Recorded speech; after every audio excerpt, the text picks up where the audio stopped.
Hey, I'm Christy from Third Eye Thirst, and today I'm going to be interviewing my friend Leon, who's a healer and has been doing healings for people for the past few years. And he recently just did one on me. So I have a lot of questions to ask him because it has made a profound difference in my life. Um, so the first thing I wanted to ask you was, it almost seems like, people are always talking about how your body, your energy, your health, like all these different areas of your life go together. And I've noticed like how emotions can affect your health, but also how health can affect your emotions and your body affects your brain, but then your brain can affect your body. So I'm curious what you've noticed when people come to you to do some kind of health work, but then next thing you know, it almost seems like other areas of their life are shifting or opening up. Can you explain how that works? Yeah.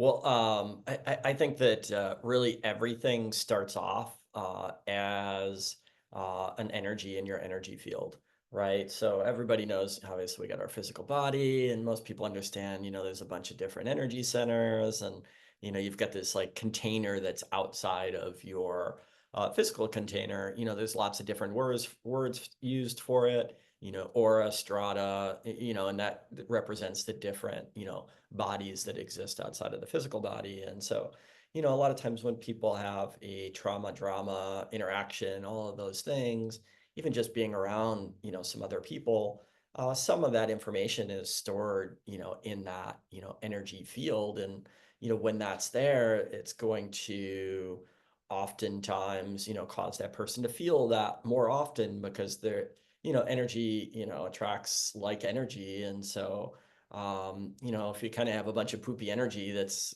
going on outside of the body, then you're going to have interactions with people that are not, the most pleasant. You're going to attract, food that maybe is not the best for you.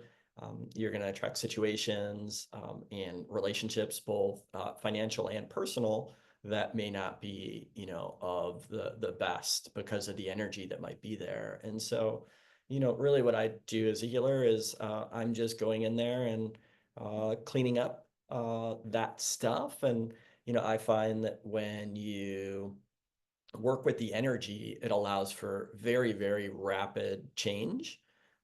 Things that might take, years, therapy or years of, treatment and other modalities. Things can happen rather quickly, in minutes, days, and sometimes weeks, for very profound changes in really any area of life. And so, I think it's when you deal with the energy, it just allows for, much more rapid results. And the cool thing about working with energy, based on the question that you had, is that when you take care of one thing and you start cleaning up your energy, it starts to affect really all of the different areas in your life, not just your health, but also your relationships and finances as well.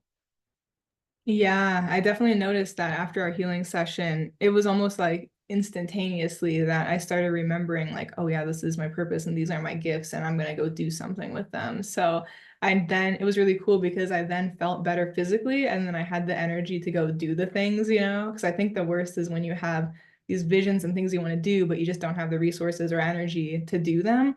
So that was really cool for me to see that once my health started clearing up, like even that same day as the session. I was like, oh yeah, why am I not doing my purpose? Let me go do that and actually having the confidence to do that. So it definitely cleared some energy blockages out of me. So I'm curious if you have any other remarkable stories of people coming to you for health, but then next thing you know, their business is taking off or something like that. Yeah, that happens quite often.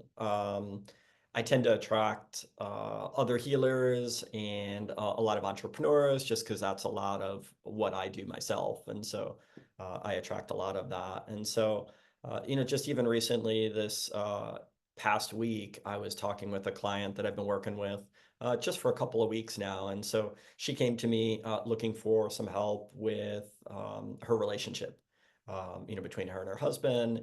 And we started working through that, and all of a sudden massive shift in her energy. And she's also an entrepreneur and business owner. And now all of a sudden, all of these really cool things are happening on the business side. And she's like, I came to you for this, and now, I've got this going on. I'm, getting things and money showing up in ways that, just wasn't there before. And a lot of times what happens, as even an entrepreneur is that a lot of times people will plant seeds and they'll already have the things started or have done the work and put in the work on their project or in their business to create the money. But sometimes the money is not going to come in until it matches their energy. You're never going to out earn really what your energetics can support. And you see this all the time, right? Like people know of people that get large sums of money, and people, they tend not to be able to hold on to that. And a lot of that's because they haven't really built up that energetic muscle, because really money is just a representation of energy. So when we get the energy cleaned up a little bit more, then it's just going to allow for more in whatever business. And one of the ways that I make sure that people that I work with, that the money is also aligned, is, just by doing some other things like figuring out some sort of way of giving back when you have the business, by either tithing or, supporting some sort of cause while they're growing the business. It tends to grow the business much faster in a more aligned way, and in a way that doesn't have the entrepreneur spinning out, because the balance is off there. Hmm. Are there any other ways that you would suggest that somebody could kind of build that energetic muscle or almost like a tolerance for that? Yeah, so if you want more of something, give more of that said thing. So if you want, people to show up and be of service, on whatever that you're doing, whether it's a charity or cause or something like that, then go figure out a way that you could be of service. The word tithing, I think, means 10%, but like figure out a way that you're just always in that kind of flow with it. And you always want to be giving, and whatever it is that is in alignment with what you'd like to receive. So it's in giving that we receive. As you sow abundantly, you reap abundantly. So if you want to have more money showing up, figure out ways to, be giving out money, or, tithing and supporting other things. And it's just going to make it a lot easier. And, one good example is I've worked with a lot of people that are coaches, and a lot of times they're trying to sell something for, say, thousands of dollars. And, what happens is they find that they can't actually do that because themselves have never done that with somebody else. And so, because of the incongruency there, they're going to face a lot more challenges when, if they figured out a way to go ahead and do that with somebody else, then it's going to be much easier and more alignment for them. That makes sense. So do you mean that in regards to like charging how much they would be willing to spend as a person, kind of? Well, it's very difficult for somebody to attract a buyer of something in their own business if you haven't yourself spent that, if you don't have the energetics of spending that type of money with somebody else, right? You're going to have a hard time selling your mastermind or your high ticket coaching if you've never actually even spent the money on somebody else's. It's just not really in alignment there energetically. That makes a lot of sense. Yeah. And Thank you. also the way you pay money too, right? Like if you're, really stingy, and it's not very free flowing for you, as you kind of want to have that balance, right? You don't want to, abuse it, but you also want to have that inflow and outflow going, so that you attract people that also have that same, type of flow. Because if your, energy around money is, really tense, and your thoughts and beliefs and everything around it's just um, very constricted, then that's the same thing that you're going to experience, in the business. I always think of the business as really just amplification of the entrepreneur and, their energy, thoughts, and beliefs. That's a really cool way to put it. I appreciate that.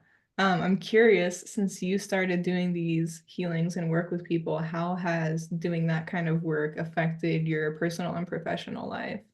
Mm, it's a really good question. The best way I describe it is just things are way more magical as a function of just doing this work. Because, at the end of the day, I spend a lot of my own money to, be of service to others. And so, in doing so, I just have money and things show up in the weirdest, of ways and in some really cool ways. Literally like people like giving me money.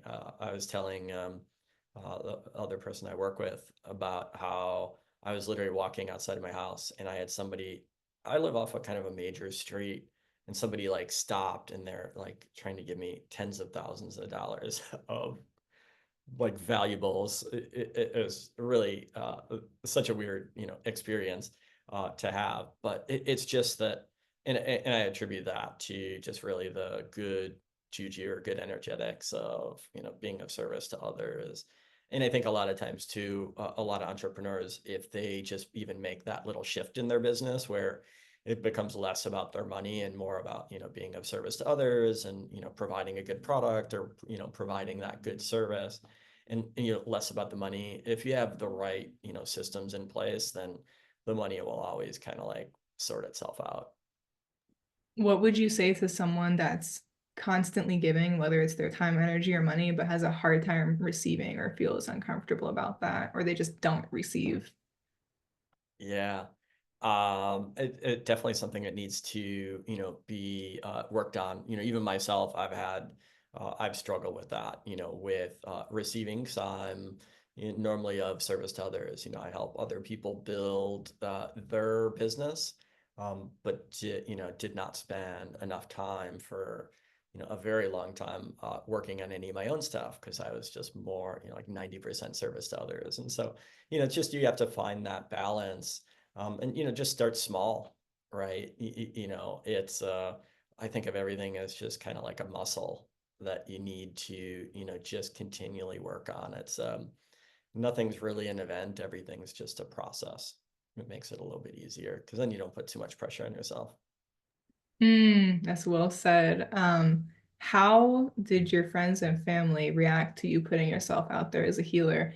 And did you like have to overcome any challenges or doubts from putting yourself out in this way? I feel like this is something a lot of That's a or that's a really healers. good question I've never had.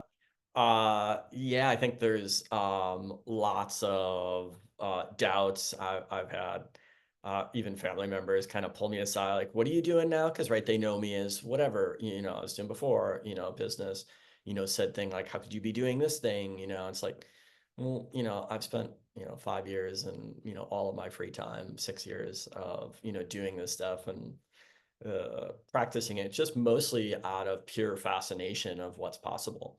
All right. It's really not necessarily like a monetary thing. It was just like, for me, I became fascinated that miracles were possible. And I think that, we're so programmed that, those things are just not something that's normal. And, now, I mean, I've been very fortunate.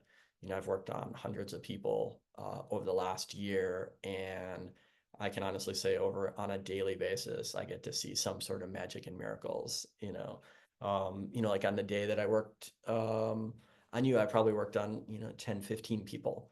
And out of that, there's a handful of people that had, pure magic, happen. And so, for me, I think, yeah, it's definitely difficult, especially with like friends, family, and peers. But I think I've gotten to a point in my life I'm not too overly concerned with what anybody thinks of me. I know what makes my soul happy. I know what makes me happy. And I prioritize that over what somebody else um, thinks or says, about me, even if it is, close family. And the cool thing about even some of the family, is that I think that one of the things that I do is I document, a lot of the things that I do. And granted, I only get to document a small percentage of the people that I help because not everybody wants to be on camera, which is understandable.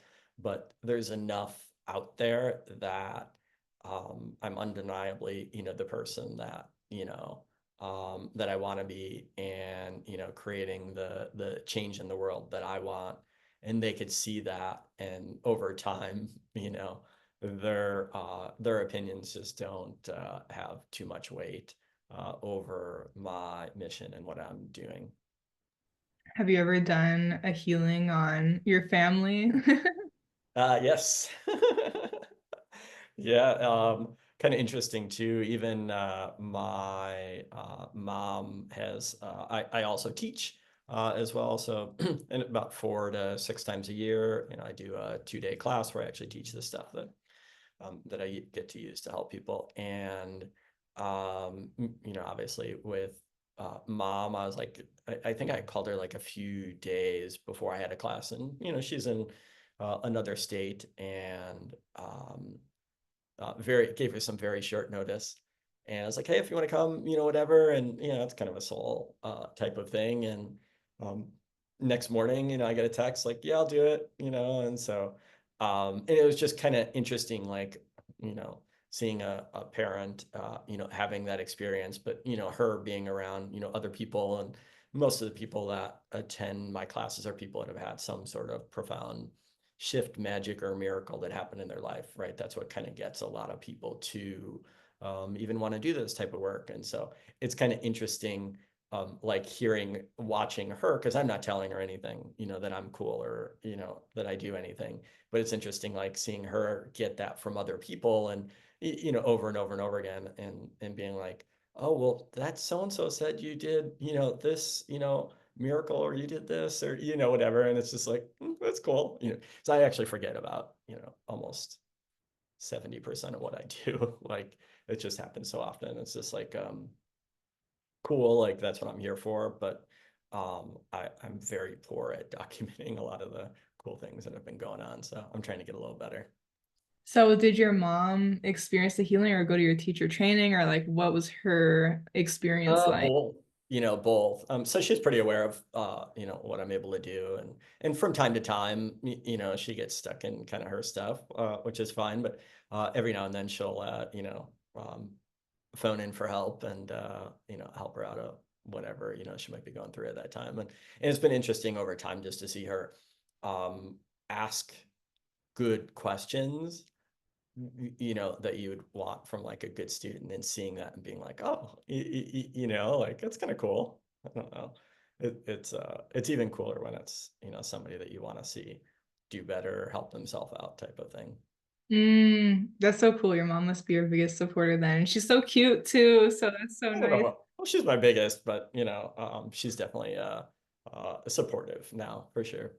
I wanted to ask you, so growing up, my grandma always had this saying that I took really seriously, and the saying was, if you don't claim it, you don't got it. So for a long time, I did not want to talk about my health issues to anyone because I thought energetically, like, I don't want to manifest that. I don't want to put that out there. So I didn't like to speak publicly about it. So how do you feel about that? I mean, I know like, your thoughts can kind of affirm certain things, but I know that knowing a label of something can also help you find potential healing or cures. But then how do you Yeah. feel about the energetics of like telling somebody or like letting somebody know about your health issues? Like, I don't want to be viewed as Yeah, that, and I don't want to put that out there, but I've noticed that in not talking about that, I could potentially be preventing for other sure. people from healing? Well, I think it's very important.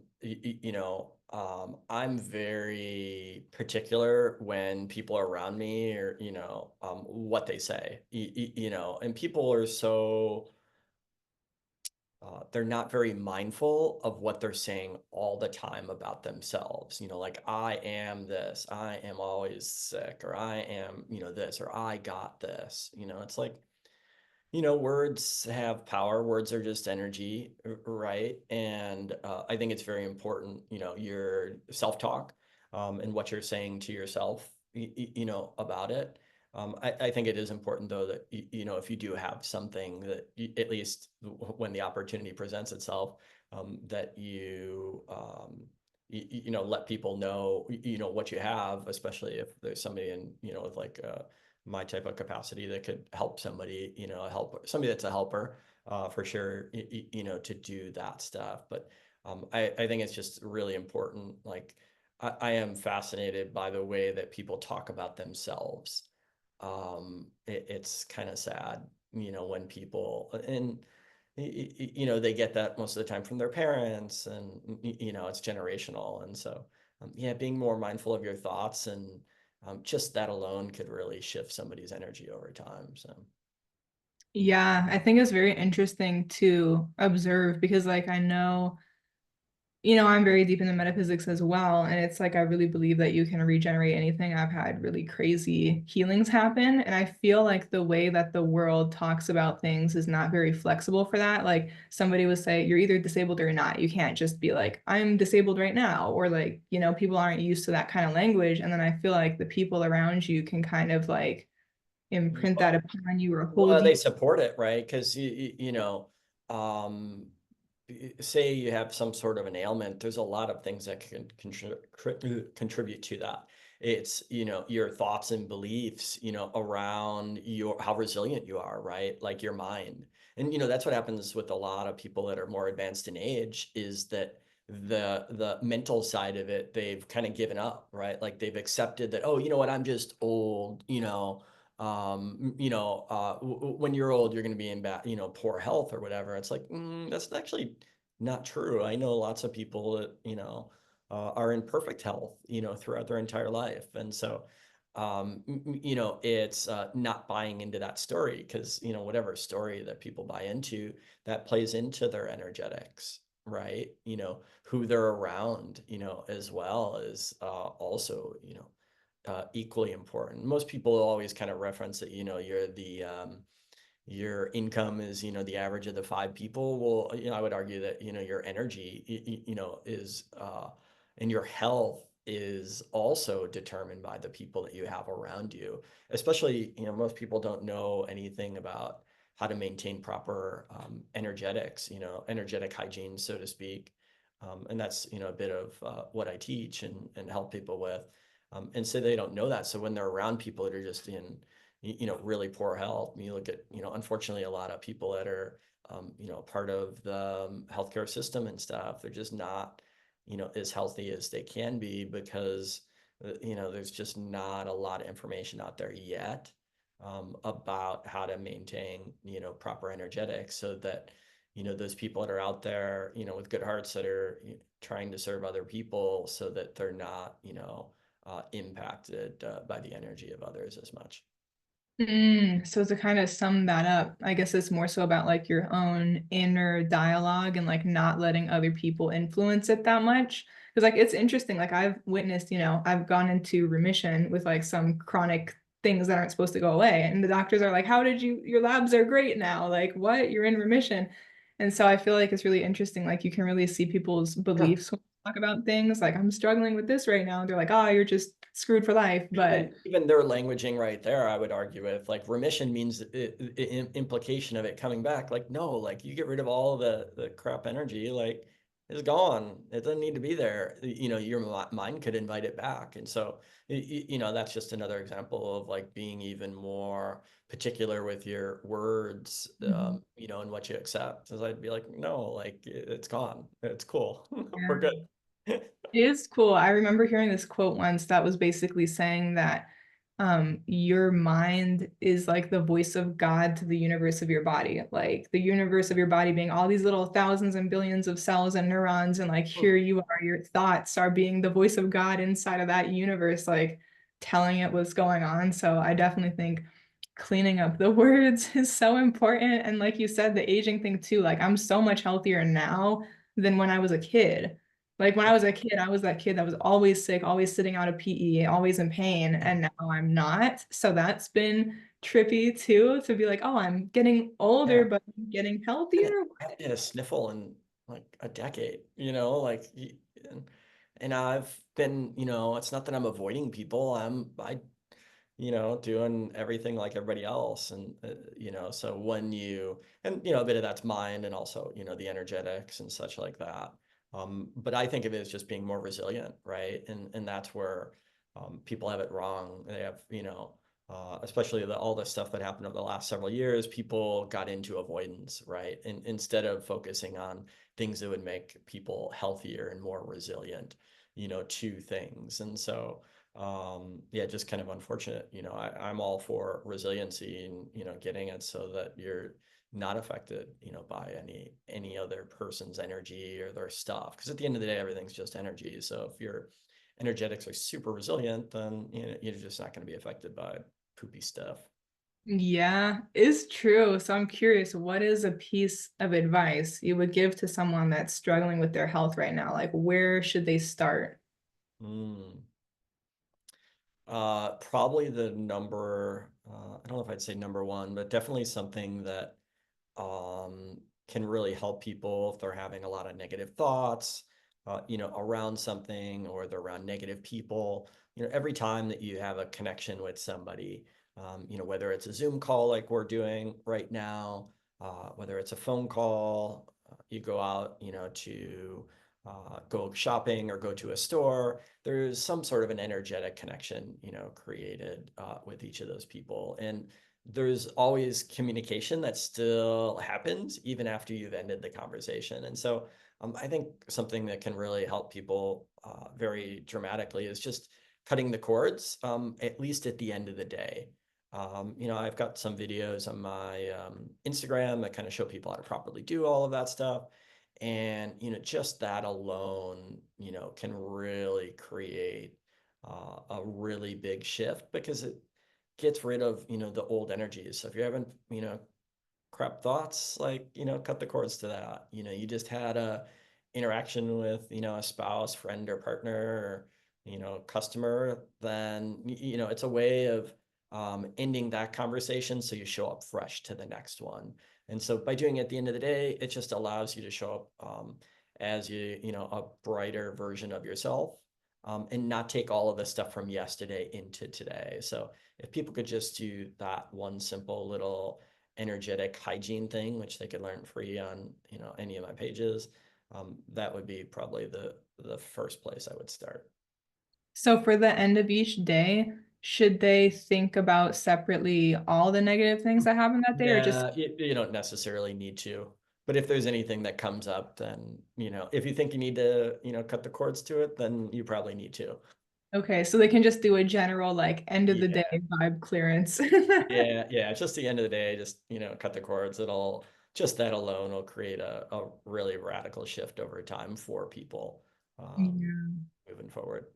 I've definitely noticed that because not gonna lie, before I saw you, I was really struggling with rumination, especially like anger rumination. Like I would get so rigid when people would say they're gonna do something and then they don't, and then I would just be like anger ruminating about it. And now that I've been cutting the cords, I'm like, oh, okay, whatever. I'm going Yeah, on my way now, a minute it later. also, cutting the cords also allows things to show up the way that they're, divinely going to show up versus the way you think they need to show up, right? Because a lot of people are, manifesting mostly through will, and when you do that, it just slows things down. When, magic and miracles doesn't show up that way. It shows up in the most peculiar ways, and so there's so many other ways that you can get to an outcome or, a situation can go. And when you're, trying to control all of that, it can make things much slower than they need to be. That's so true. I actually noticed that recently. So it's really crazy that you said that because this year I was going through a thing where I was like, I just have no motivation to do the things that once gave me a sense of ambition. And I was like, what's happening? And I was like, I think I'm having a loss of ego. And I need to just tune in to the universe, to God, and see, okay, like, what do you want from me today? I'm not going to push my will on top of what needs to happen, you know? Yeah, and it's really tapping more into your like feminine than, the masculine force. And when you do that, it just makes things a little bit easier because so much of what we do, we probably spend like 60-70% of our time trying to will stuff that we probably didn't need in the first place. And so when you call back all of that energy and just use it to kind of be a little more guided. It just makes things a little easier. Mm, that's well said. So, what are your plans for the future? Are you want to heal more people? You're one Yeah. person, training people, like Yeah, that's a great question. So, right now, my main focus is working one-on-one with people and, just helping people with those bigger transformations. Working with people over, a short period of time to help them in, whatever it is that they have, whether it's, some sort of physical stuff, kind of like what I had helped you with, relational, financial, any of those things, having those bigger transformations. And really for the next like 3 to 4 months. I just really want to focus on that because like that part of like just doing the work and working on lots of people, like there's some part of it that I like really enjoy. It just like makes me happy in a very different way. So for the next few months, just really want to help as many people as I can, and the amount of time that I've allotted to doing this work. And then really next year, doing some, teachings as well. So I'll probably do another class sometime in March 2025, early March. Probably the next time that I teach as well. nice. I love that. That's so exciting. It's making me want to take the class now. I'm like, wait, why didn't I take the class? I should take it. That would be so fun. So, do you have any closing statements, any closing remarks you want to Mm. mention? Yeah. At the end of the day, just remember that, energy is everything. And if you want to make profound changes in your life, focus on your energy and everything else will follow. Well said. I challenge everyone who's listening to really apply that this week and give it their all. Awesome. Thank you so much. Thank you.